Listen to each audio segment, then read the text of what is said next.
She just had some like nice snottiness coming out of her nose, but she's gotten really, really active. So if you were here last week and you tuned in, this is Alondra, and she is one of the 8+ animals who escaped the live markets, or ended up somehow wandering the streets of New York City in the past, all of last week. I think that we've stopped for a while. So, can you tell them you're okay? So, I think a lot of people were really worried about her, so we wanted to let you know that once you start the antibiotics, things pretty much clear up. Her new favorite thing is to smash against the door when you come in and talk to you. So she's doing really, really well. See, I'm very curious about my neighbors, but I'm not allowed to be with them yet because I don't want to give them my little bit of a pneumonia. So she's going to be on antibiotics probably for another week. But what we wanted to do today was not just update you on her, but because other animals are in the hospital still, we wanted to update you on them as well. And then this week we'll be bringing the small chicks that we got out of New York City down to the hospital as well. They've been staying at one of the caregivers' homes just because we had something going through some of our birds and we didn't want to have them exposed to even the birds that were down here in the hospital. So after a big disinfecting tomorrow, the babies will be here. It'll be great. So this girl, by the way, is also an escape artist. Hence, that is probably how she ended up on a construction site from a live market. She's notorious, if you do not latch the door, she just slides it open with her nose and leaves. So there's a reason that we have her. And you can see she's much brighter, far less itchy. We took the ear tag out. Her ear tag was really infected. It was gross and pussy, and it's just a lot because it was, and you can tell it was a brand new tag that they probably put in the day that she was found. So it really they're like a sharp piece of metal that they kind of just crank in really hard. And so that was a little painful. We did that this morning. I mean, well, not this morning, an hour ago. We took it out, achoo. We took it out an hour ago. But you can see that she does cough a little bit still, and then she has a little bit of a sneeze going on, but she's definitely not sick and acting sick now, and she's on the mend, so she has a long way to go.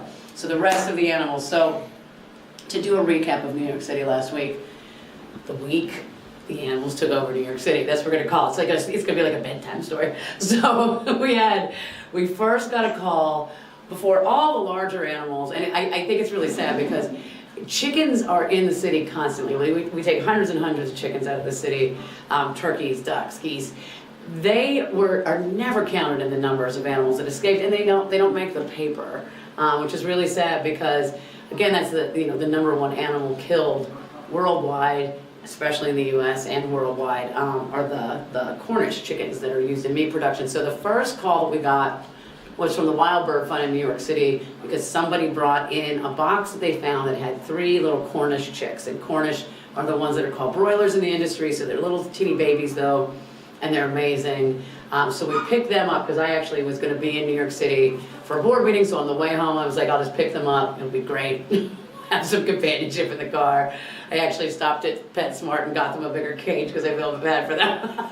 But we had a really great time on the way home. We talked a lot about being a chicken, and they're sweet little babies. But again, we had a viral type thing that went through our flock. So we had some sick chickens down here from that. So now we're decontaminating the lower hospital, and they've been staying with the caregiver. One of our caregivers that lives on site has been housing them at her home, and so they are going to move down here. So that was animal group #1 out of New York City last week. Then on, I think your hay delivery's here. Yeah, come on. Look, Tara brought you some hay. Look at her Look, your hay came. Probably more than you need. Oh, it's much more than you need, but we like that. What we like to do is fatten them up. Do you want to go in here? Do they need hay? I don't know. You can leave it, I can do it later. Okay, so she's like, thank you for the hay. This is very tasty. So #2, day 2, there's a lamb loose on the highway. And the animals that get loose on the road obviously are going to make more of a splash in the media because it's, they stop traffic. It's just like with the subway goats. They, stopped for, movement in the city. So that, when they cause a distraction, they get a little bit more attention from people. But the fact is that there are underlying, there are so many animals, farm animals, domestic animals, that are used in meat production in New York City. So a lot of the kids that we get come out of New York City. And I say kids, I'm talking about you. So Saturday, 3 chickens. I don't know if it was Sunday or Monday that the sheep got loose. The next animal was another goat. Could have been one of your friends, I'm not really sure. The next day was the cow. And again, we had gone to New York City to see if we could get the cow, but the cow was already gone. And so then we were coming back, and so we got back and found out that we had to go back to New York City because of you. Because she just didn't time. She's not good on timing, but I'm so glad that she wasn't. So even though we're in the city, we had to come back and get you, and you're worth every single trip. So Tracy, Violet, Maggie all went to get you. It was really, really nice. And Alondra was actually saved from a construction site and named after the person, one of the people that actually was there working and that like took her to the AC&C. And I've heard rumor that there's somebody at the AC&C with the same name. So it's a great name. I think it's a very strong and powerful name. And so she was really, really sick, as you saw last week. Like we just got her last week. She was lethargic, she was not playful, she is young, she's probably between 6 and 8 months. We're waiting for some of her blood work to come back, so we're gonna go into that in a minute. After she came out, the next day, we got another call because a sheep had been tied out overnight in the rain. It's ridiculous. This was an unneutered ram. His name is Officer Cal because he is named after the officer who rescued him, who is Officer Calamine. And so Officer Cal is at Cornell. And what happens with the animals, well, I'll tell you that in a minute. I'm jumping all over the place. So after Cal, we just got another goat named Grover. And Grover and Cal are still in the hospital. And now I'm gonna go back in time to explain what we do when we first get these animals in. Okay, ready?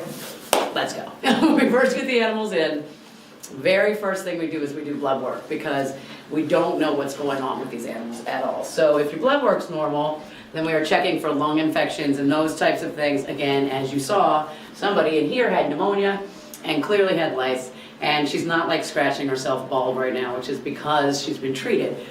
So we immediately start the treatments that they need, but we also go really slow, making sure that we're not doing anything like, I know. Sometimes excuse me. Sorry. Sometimes if they have like a heavy parasite load, we don't want to treat them. Yeah, she's still snotty. With an anti-parasite drug that could make them actually sicker, so we wait for that. But the blood work that we run, besides the CBC and chemistry, which tells us really what their overall health status is, when we go to Cornell, we can get that done like that minute. Like the minute they get there, they get their blood work taken, and they can see if they're stable or not, and then we start whatever necessary treatments that there are. So, treated for pneumonia, treated for lice. Officer Cal, when he came in, and that's part of what happens, is these are prey animals, so when they're on the run, when they're loose, when they're scared, when they're being chased, when they're frightened, their adrenaline goes way, way up, so it doesn't look like they're sick.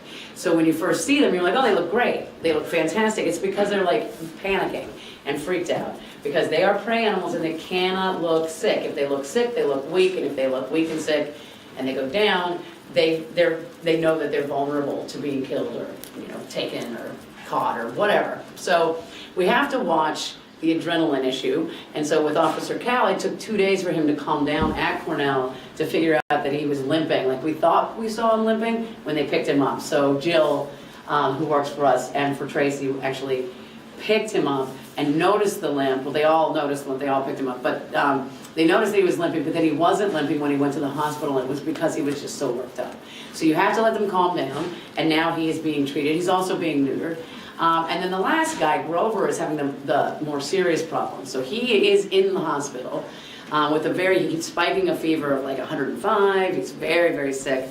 And the assumption, of course, always is like, oh, it must be pneumonia, but in his case, it's not. There's a concern that there's mycoplasma, and he also has a heart murmur, so there could be problems with the infection going to the heart. So that might be why he has been lethargic since we got him. So we're running lots of tests, and then besides that, she's having a pregnancy test run. Cross your fingers, she's not pregnant. She's very tiny, but she is old enough to be pregnant. And so we're doing a pregnancy test on you, and we also test all of them for diseases that are contagious to the other animals on our property. And the reason that we do that is not just because we're not, like, nothing's gonna happen to her if she has any of those things that we've tested her for, because a lot of the animals here that live like 15, 16 years have those same conditions that we're testing for in her. But you need to know that they have them so you can follow up with the treatments that they need, and also so you can make sure they're in herds that already have those conditions, so you're not spreading disease to animals that don't have it.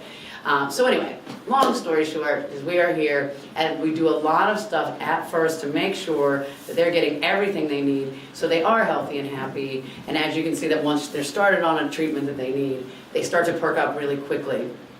And there are always cases, like with Grover, where there's something that's probably much more significant going on. But thankfully, Grover's in a hospital setting, so it's the best place that he can be. So we're hoping that if he's there, and he'll get the treatment that he needs. So she's still so young, like how often do people, like how soon do they start breeding farm animals? Goats and sheep can start breeding at 6 months. And often, it's not even that somebody's, attempting to breed them. They may have been in with a male, like we don't know her history at all. And again, like they all come in with these ear tags and they're all from different states and we don't know though their history. So my guess is that she's not pregnant. I mean, that's just a very quick guess. The only thing that worries me is the one thing on her that's a little bit big is the belly. So it is possible, and because her teeth are still baby teeth, she could be anywhere from 6 to like 8 or 9 months. When their teeth are really cool because on the ruminants, especially like on the sheep and the goats, when they have these little teeny tiny skinny little teeth that are all the perfect size and they're growing this way, they're growing up. So the 2 middle ones will come out and 2 what looks like chiclet gum starts coming in, like big fat teeth. And that's those are their permanent teeth. And so when they have 2 in the middle and all the baby teeth around them, it means they're 1 year old. When they have 4, that means they're 2 years old, 3, 6, what I mean? You're getting the idea. So you can look at their teeth and actually get an idea of their age.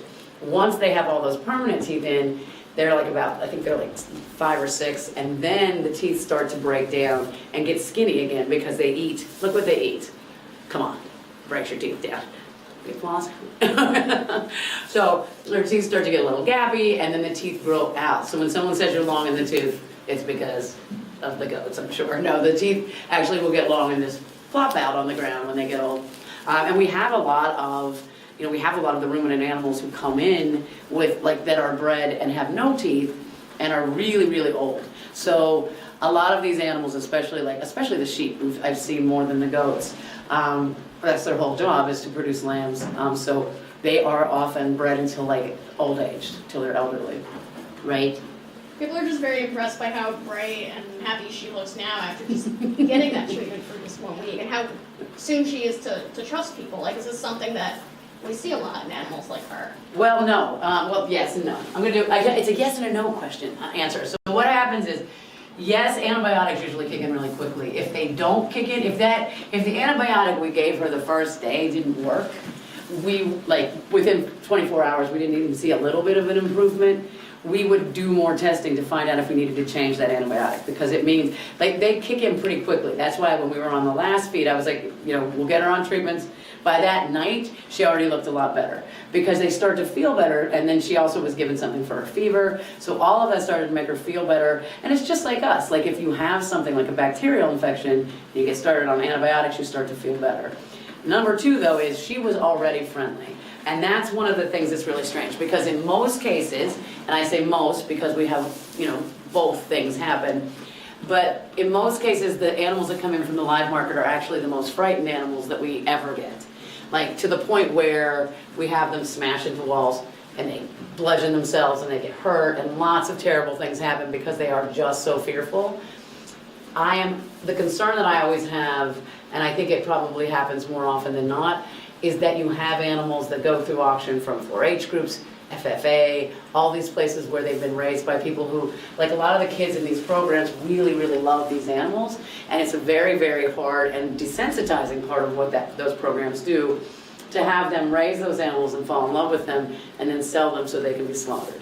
So if they're being sold at an auction, there's no way that some of them don't end up in the live markets, because, and my guess is that someone treated her well at one stage in her life, because she is not frightened, whereas Officer Cal, not so much. So you have different animals have different personalities. We took in a beautiful sheep years ago. I don't know if people will remember. She's still here. Her name's Aisha, and we actually have a glass wall, and she was in this section. And when she came in, like, we put her down and she smashed into the fence as hard as she could because she was trying to get through it. She smashed into the glass. She like had made her head bleed. She was so upset just by putting her down because her adrenaline goes up so high because their flight response is high. And you have to remember, when these animals go into a system where they're going to be slaughtered, they usually either come in with their families or they're taken from their families before this happens. So she just lost everything that she was used to. So she was very, very scared. The same with, and I'm guessing with Officer Cal, he probably came in with a group of animals and was separated out. And for a ruminant animal, or an animal that's a flock or a herd animal, which all the animals on this farm are, when you take them away from their family, I mean, they are so vulnerable anyway. So when you take them away from what they think is that's their security system and their strength is in their numbers. It's not like this goat is going to do any damage to somebody by herself. She needs a team. So they're losing all that security. And thankfully, you know, the very first thing that she met after getting out of that situation was kindness and love. I mean, Officer Cal did as well. He is going to take a while. But the good news is, and you know, is that some of them that come out of those situations that are very frightened of people come around. Some of them don't. But that's why we're so lucky, because we have these like big flocks. So like Aisha lives in a flock of sheep. And the thing that calmed her down, and it's the funniest thing, like we could not calm her down on our own. So we just we looked online because she had like parasites and all these things that we couldn't just stick her in the herd. So we just looked online and found these sheep that were definitely in horrible shape on Craigslist being given away. And we got them. They had the same issues. We put them together. And life was good. Aisha was calm then. She stopped throwing herself against the wall. She stopped being panicked. So they need each other. Like, it's sweet and lovely. I think when people rescue baby animals and the baby animals get attached to you, it's like, oh, that's all they need. They really are flock and herd animals. And I say we really do well with our own people. They understand each other, speak the same language, a lot of good stuff going on. So I'm not worried about it at all. Officer Cal, my biggest issue with him is getting him neutered, because it takes 4 to 5 weeks after the neuter before we can put him with anybody. So he's going to be alone for a while unless we get another sheep, like another male sheep. He can't be with a female, obviously. So for 4 to 5 weeks he can actually still impregnate a female, so he cannot be with females. So for 4 to 5 weeks he'll be alone, so we want to keep him calm. He'll be coming back here next week. So we want to keep him nice and calm, and everything will be fine.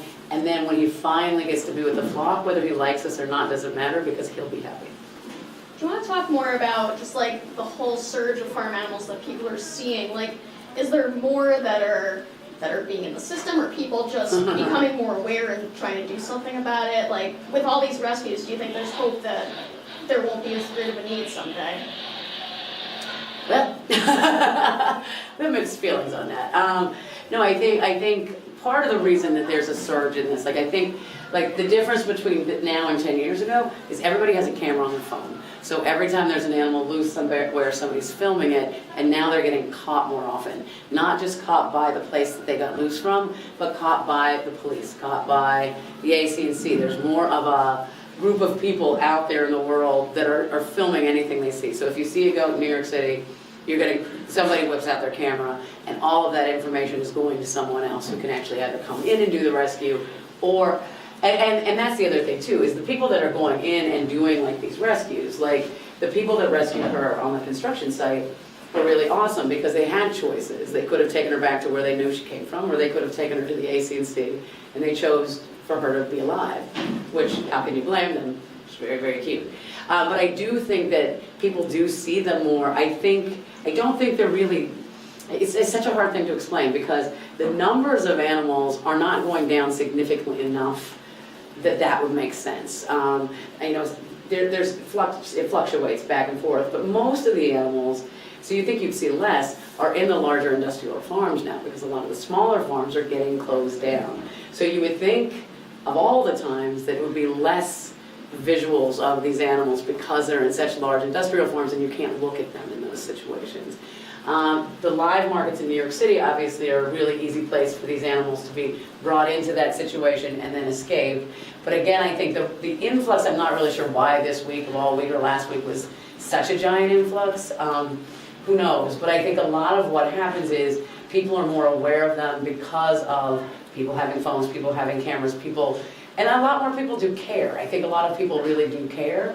And what that needs to trickle down into is, it's wonderful that everybody cares, but until people stop eating them and consuming like the byproducts from them, it's never going to stop. So the key is to get the whole world to go vegan. So you escaped, you definitely did, Alondra, but Alondra escaped, but in that same place that she came out of, there are lots of other animals right now.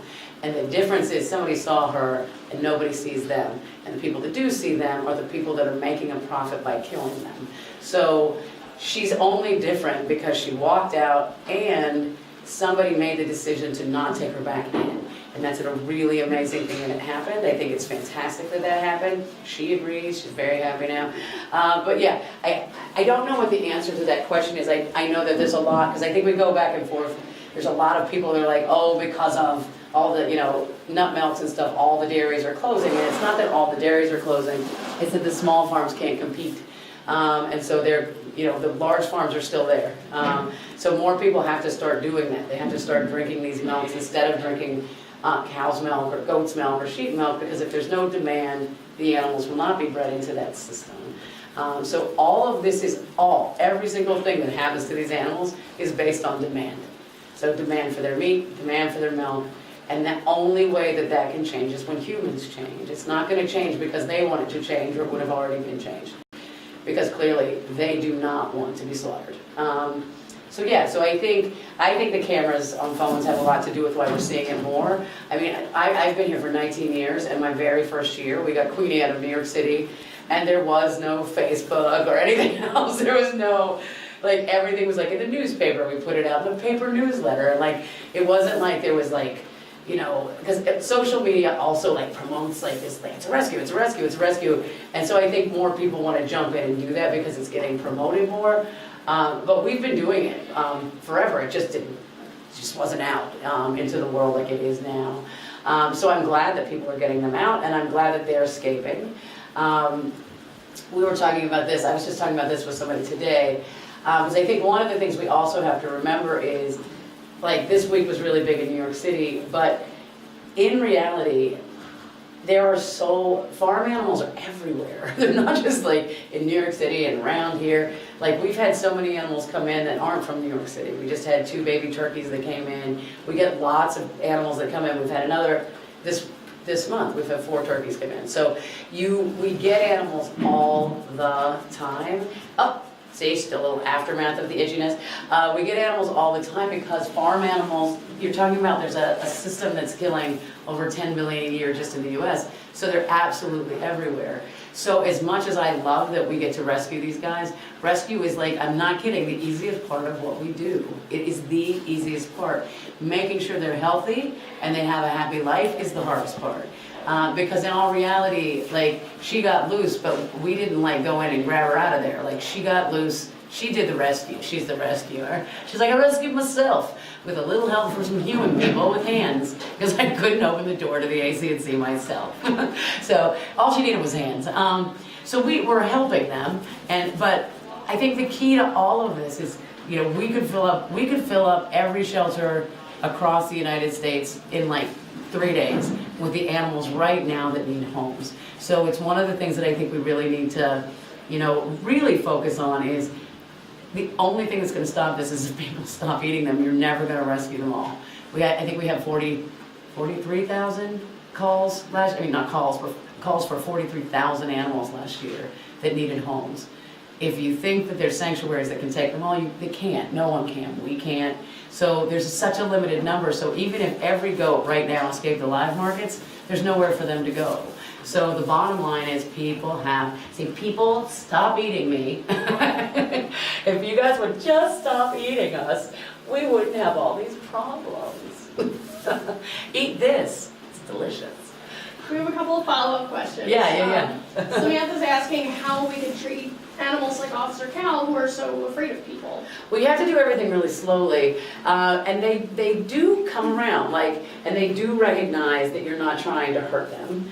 That's a weird stretch. I'm obsessed with everything everybody does. You'll probably notice that. So with sheep, what we tend to do is less is more. So if he needs to have a shot, Oh my gosh, she's gonna eat me, she's not a vegan. No.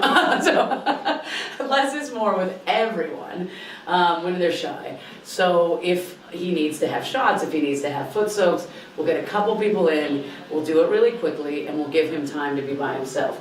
You do everything really softly and very quietly. You don't want to make, like with her, clearly there's not a problem with like, and I wish you could see what she does at night. Every time I come down here at the end of the night to say goodnight to her, I'll be like, good night, and she smashes against the door now, which is hysterical. But Officer Cal will come around too, and even if he doesn't come around with us, he will come around, and I still haven't gotten a chance to meet him. I'm actually going, I think on Monday or something to Cornell so I can see him.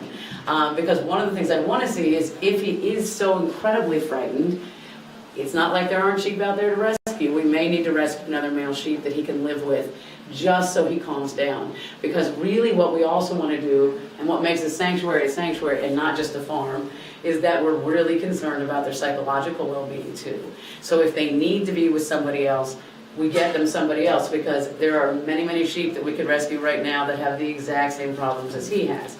The thing that she also does, if you were ever here, I wish these cameras worked, because we have cameras in here too, but she sleeps with her nose right there because there's goats on the other side of this door, and they talk. So she knows where they are, and they know where she is. So she knows that her own people are close by, and that's giving her a security too. That, you know, like we can give her everything we can give her. But if she was scared of us, the thing that she would need most would be the thing on the other side of this door. Which leads me to a story.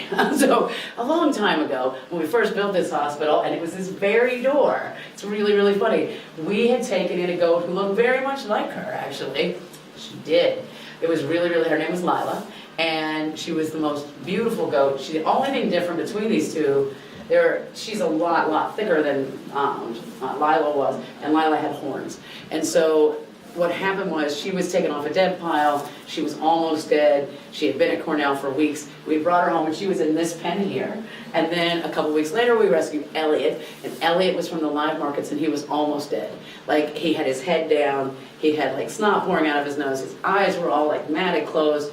He was at Cornell for weeks and weeks and weeks and weeks with mycoplasma, which is exactly what Grover has right now.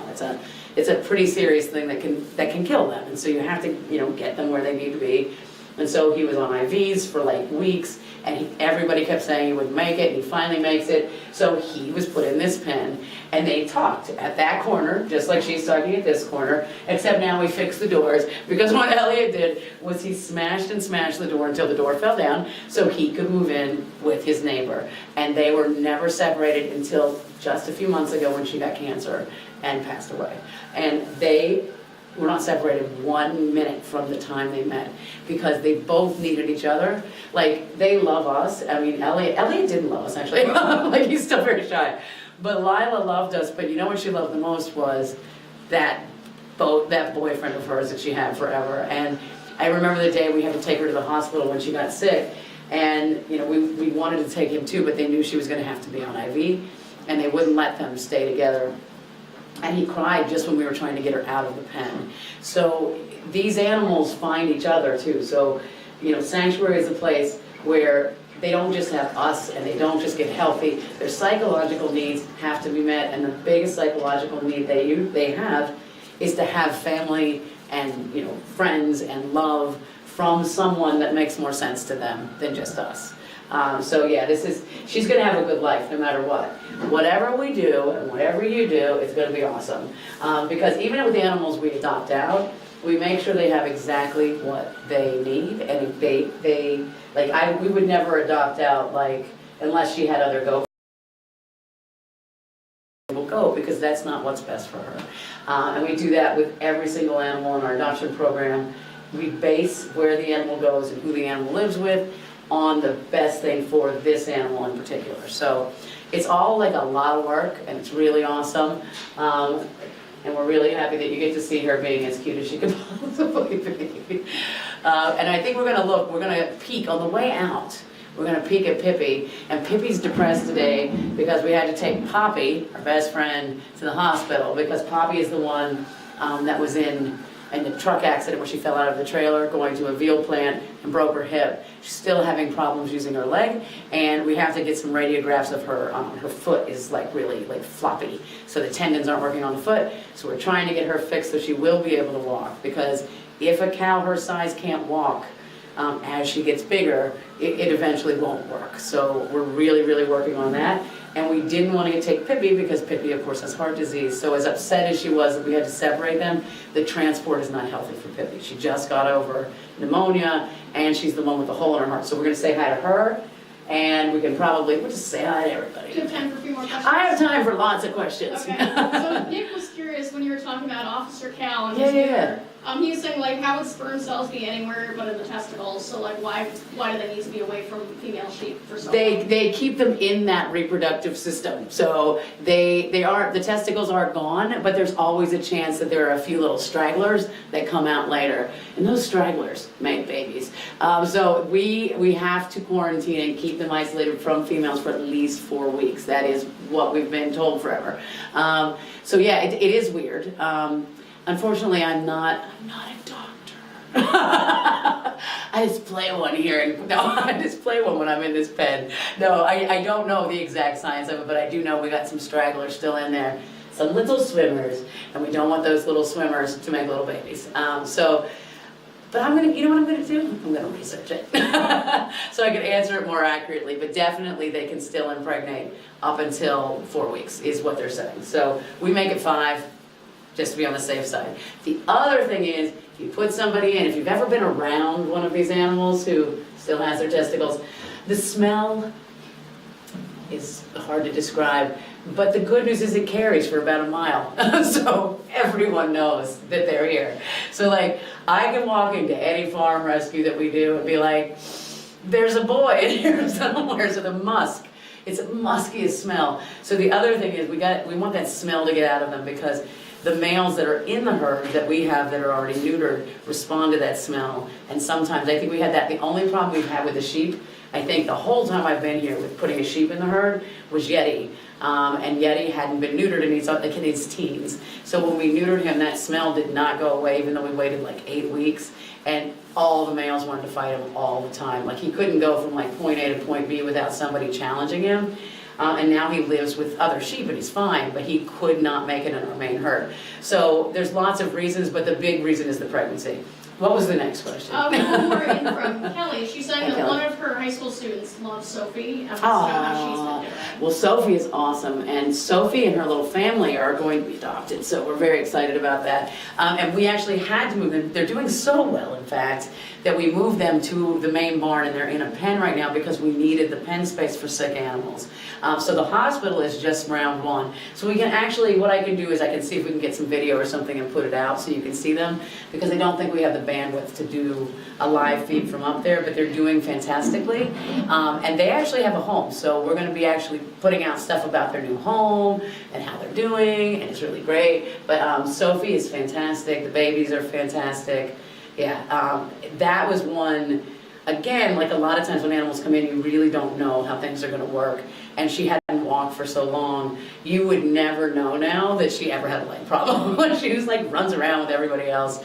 So, you know, there's lots of happy endings, but it takes a lot of work. Again, that's what sanctuaries are for. They're not just to bring them in. The key to a sanctuary is to give them that life that they never would get if they were on a regular farm. And that life a lot of times includes like daily physical therapy, daily medications when they're sick, pain management when they're old, every single thing that they possibly need every single day of every single week. And that's what makes a sanctuary different than a farm. And so you're at a sanctuary. That's why there's shots. Okay, we're gonna go next door so you can see Pippi for 2 seconds, just because I think that people are probably having Pippi withdrawal. I do, even when I'm upstairs. So we'll do that real quick. Are you going to eat that? She's very mouthy, watch. If you give her a finger, she'll be like, I shall eat your finger. Nope, not today. Yep. Mwah. Say goodbye to everybody. We're gonna go see Pippi, okay? Oh. I'll be back. See you later.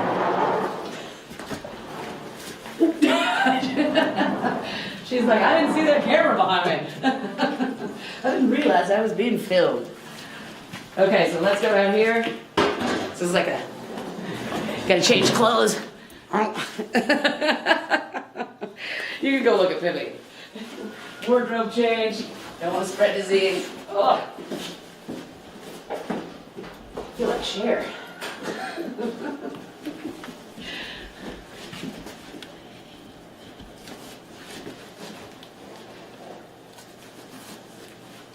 Okay.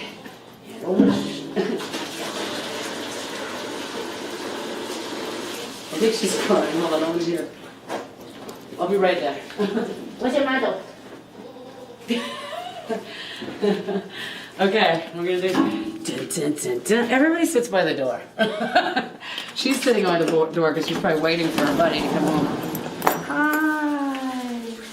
Are you mad at us? Come here. When tall animals go to the bathroom, a lot of times it sticks to the wall. It's pretty awesome. Huh?